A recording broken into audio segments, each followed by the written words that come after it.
dans un dernier souffle et dans le fracas de la bataille qu'il fit résonner dans l'écho de la montagne le son de l'olifant. Il s'appelait Roland et à lui seul a inspiré des générations de chevaliers. Voici son histoire.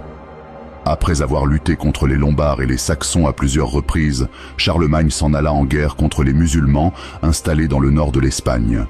Les émirs du nord de l'Èbre s'étant révoltés contre le calife de Cordoue, Charles Ier leur promit son appui notamment pour éloigner de son royaume les incursions musulmanes et soulager les populations chrétiennes de la péninsule. Ce fut avec 2 armées que Charlemagne partit en guerre. À la tête de l'une d'entre elles, il annexa aisément Pampelune. Sulayman conduisit alors Charlemagne devant Saragosse, où la jonction fut faite avec sa seconde armée qui venait de soumettre Barcelone. Mais à Saragosse, El Hussein, qui dirigeait la ville avec Sulayman, refusa d'ouvrir les portes de la ville aux Francs. L'armée de Charles fut contrainte de faire demi-tour. Cependant, pour compenser cet échec, l'aile occidentale de l'armée franque, conduite par le roi, s'en prit à la ville navarraise de Pampelune. Les murailles sont rasées et la ville pillée.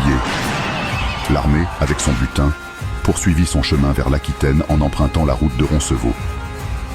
Le 15 août 778, les Vascons de Pampelune rattrapèrent l'armée franque, lourdement armée, alors qu'elle progressait dans une vallée encaissée. L'arrière-garde de l'armée de Charles Ier fut attaquée. Prise au piège par des guerriers aguerris, on raconte qu'elle fut jetée des falaises abruptes. Les derniers résistants connurent, eux aussi, un funeste sort. Toutefois, dans ce tragique événement, nous retiendrons un nom, Roland. En effet, dans cet ultime combat, la conduite du chevalier Roland, le préfet de la Marche de Bretagne, fut héroïque. Pris dans l'embuscade, Roland luttera âprement pour permettre le passage de l'armée.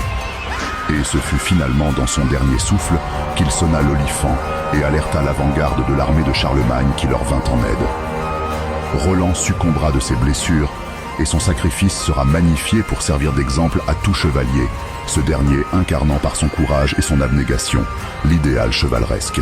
Pour Roland, Roncevaux va devenir le lieu d'inscription de sa légende, le lieu de son ultime bravoure, et fera à jamais de lui un des chevaliers légendaires de l'épopée française.